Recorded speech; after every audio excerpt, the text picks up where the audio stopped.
what we've done this year has been about 8 months in the workings.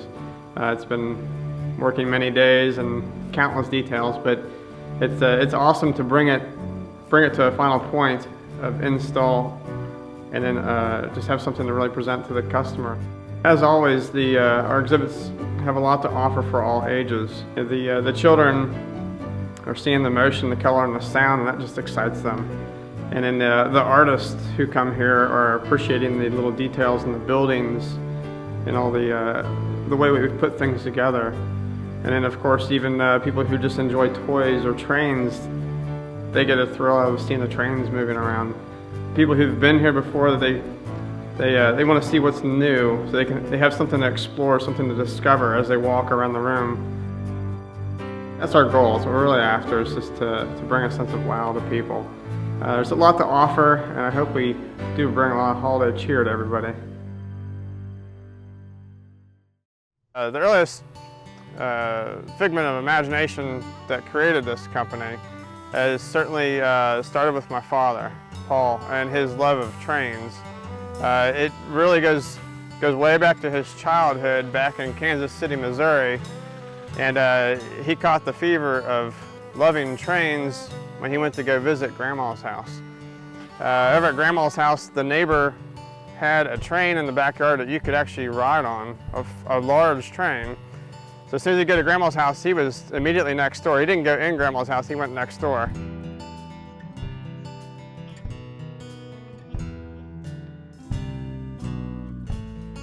We're applying burlap to the surface of its foam installation that you would just build a house with. We carved it out, actually took the time to carve it out to make it feel like a mountainside enough just to get the burlap on it, and then when you get the burlap on and it dries, it comes to a hard crust so that you can apply natural materials to it. Basically, bark is what I plan to do. I got some walnut bark that I've been looking at, and the whole time I'm going through building it, I'm trying to imagine in my mind what materials I might use to make it look like the rough side of a mountain. I have many photographs, got on the internet, did some research, tried to get the feel of it before I even started carving the actual mountains. And then while I'm putting that together, I just kind of think of the materials I'd like to use. I mean, it's 26 high with 2 inches apiece. So I had to be 4 foot 3 inches, 4 foot 4 inches off the tabletop, 82 inches off the ground.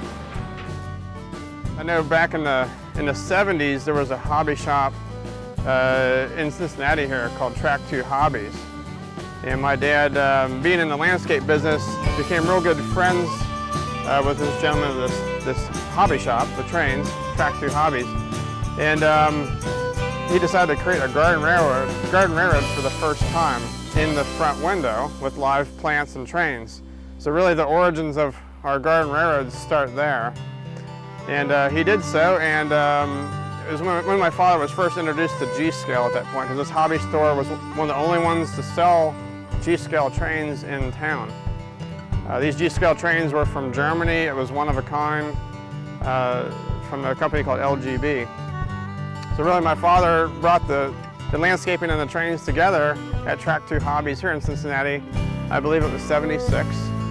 Well, 76 was when my father got his first G-scale train set. At that point, kind of coming into the 80s, the early 80s, we started doing our first outdoor garden railways.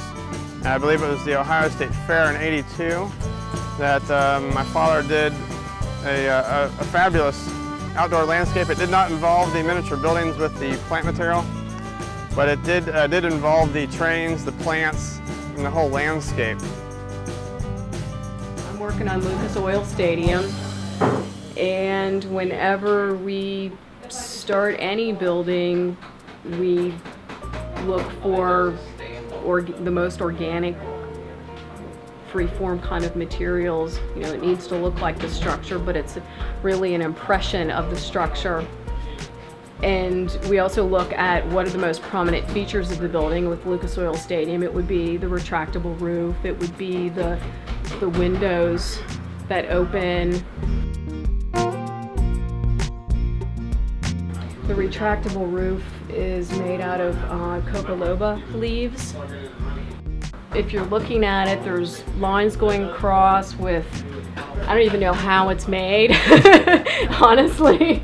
So I just look at photographs and create it, and I left the leaf edges crinkled up so that people can recognize that these are natural materials. We're not creating models of the structures, we're creating an impression of it and keeping the materials as natural looking as possible. About 1986, we did, for the first time, what's closest to what you see at the Eiteljorg, and that is where we have the trains mixed in an environment, an indoor setting with the botanical architecture. The little house is made from plant material. So 86 was probably the true start of what you really see from Applied Imagination, when we really started working with dried plant material.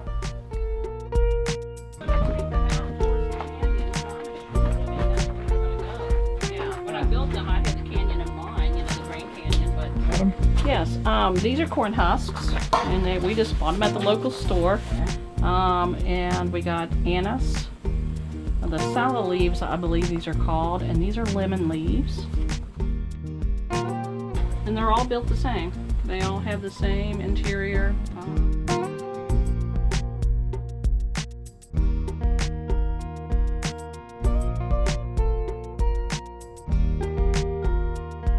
And of course, hopefully when we get the microchip on them next week, they're going to be beautiful. That's what we're doing.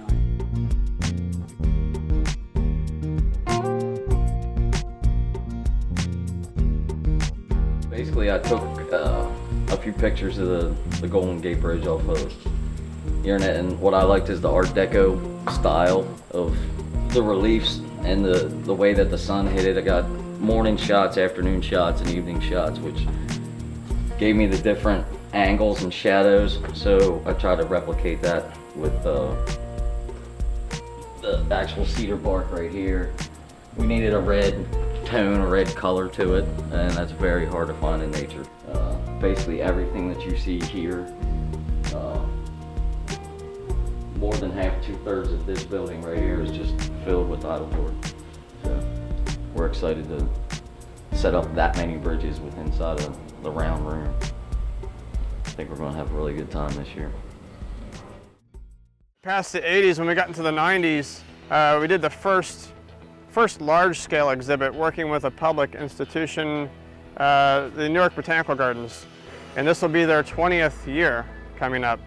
So in the early 90s, that was our first big venture. And he worked with Martha Stewart's show.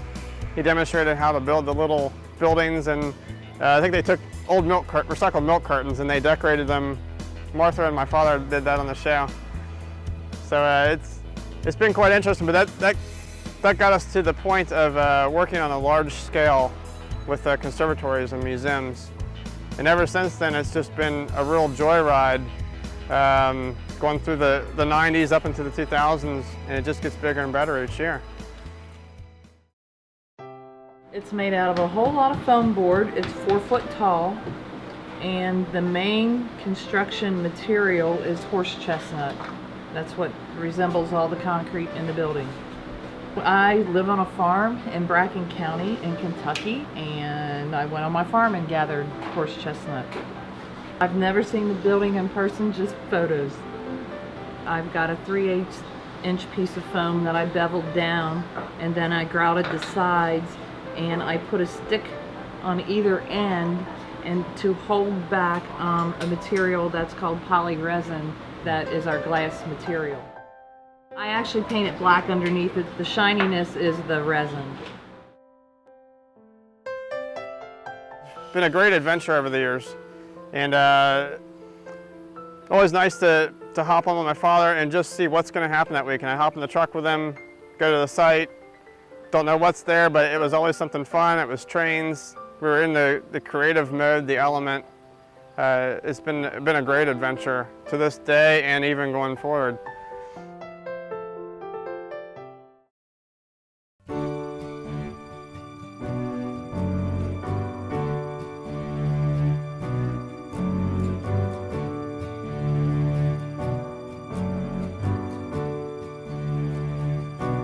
marking out the floor, kind of plotting out based on our CAD drawing what would go where.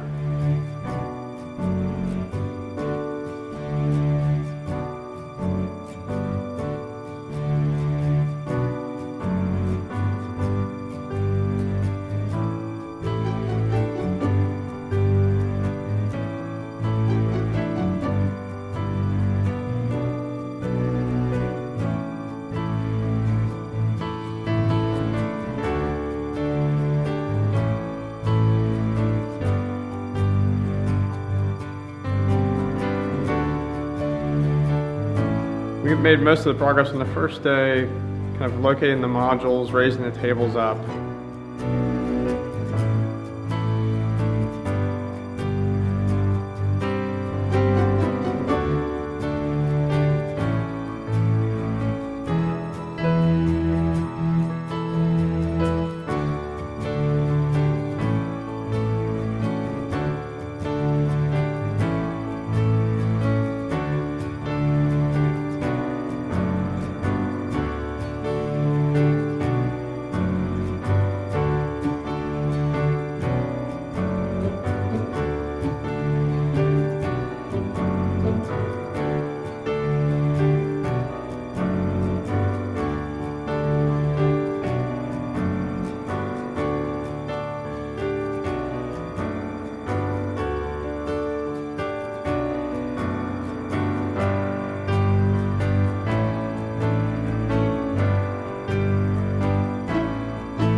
Bridges together, especially from the 2010 installation, all the original pieces.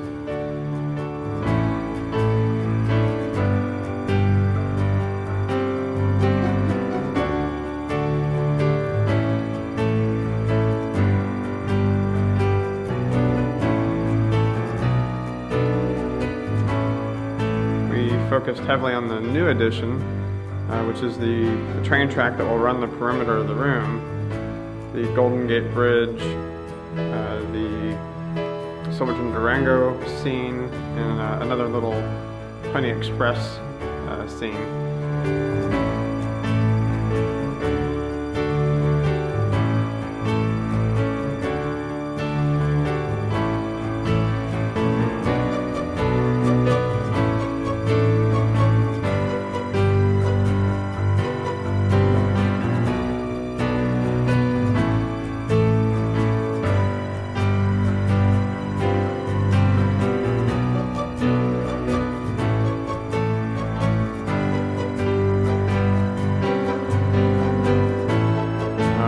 Second team of artists has just come in, and they are now kind of working on mid-level detail.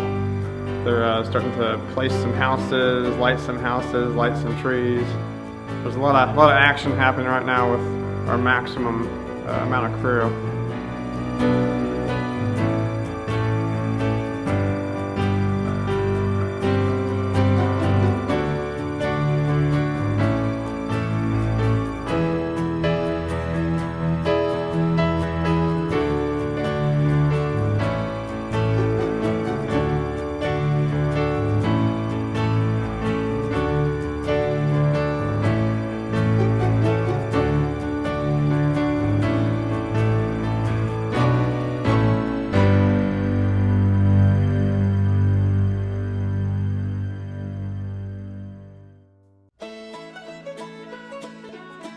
What I'm doing in here is I'm shaping all of the trees from last year and some new product for this year. We've chosen very realistic artificial greenery that will all be tied into the existing Jingle rail sets. All of this will have snow falling on it, and it'll look very realistic. It adds a nice touch to the finished work. You'll definitely see trestle work around the room. They're going to start to tie together all the trestle bents. They're going to light and rope the Golden Gate Bridge, and the Colts Stadium, the Lucas Oil Stadium will be put in place, and I'll be putting sound in it. So we're going to put miniature fans in there, and you can hear them screaming and cheering. And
If you look closely, there's a lot of little campfires throughout the exhibit. You might need to actually look inside the teepees, but you'll see a glowing orange fire that flickers. It's just something fun to discover. On various other scenes or modules, we have Native American dwellings that are relevant to those regions or parks. Another great detail to keep your eye out for is Old Faithful. It'll kick on and shoot a bunch of smoke up once in a while. That's a neat little feature to catch, and it's over in the Yellowstone region.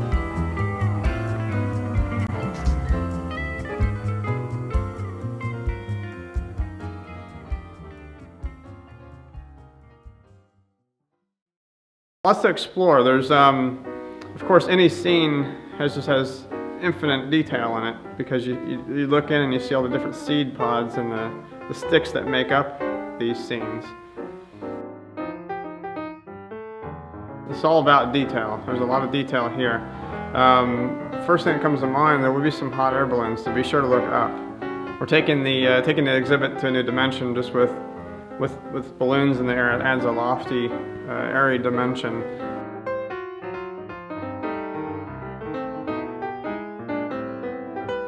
There's going to be a lot to feast your eyes on. We have trestles all the way around the room with a lot of bridges. I'm also accompanied by the big Golden Gate Bridge. I hope people get real excited about what they're seeing.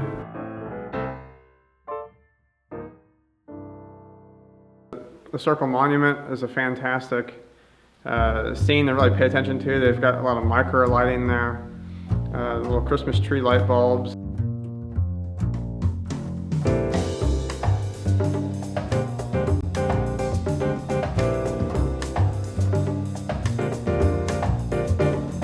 And as always, our exhibits have a lot to offer for all ages. A little toddler all the way to somebody who's 99 years old is thoroughly enjoying our exhibit. There's something for all ages and all types of people.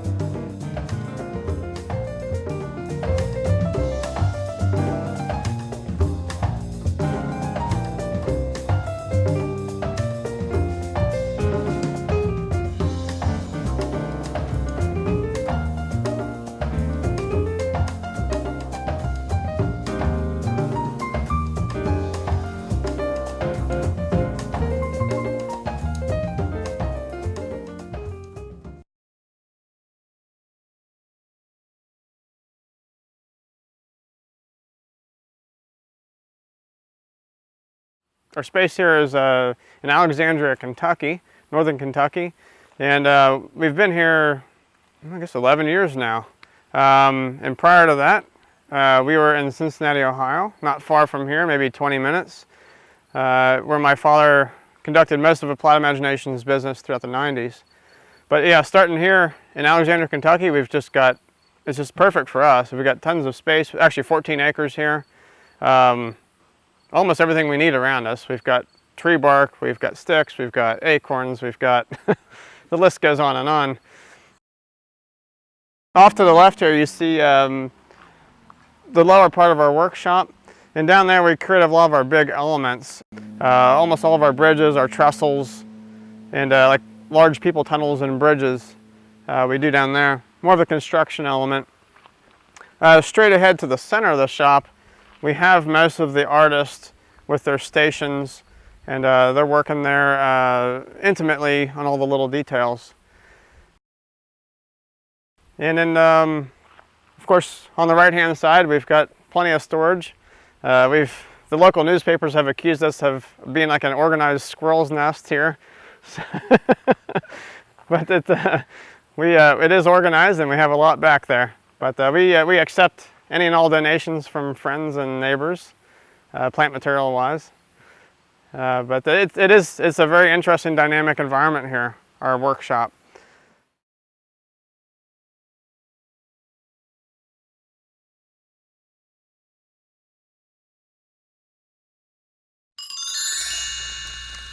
All aboard!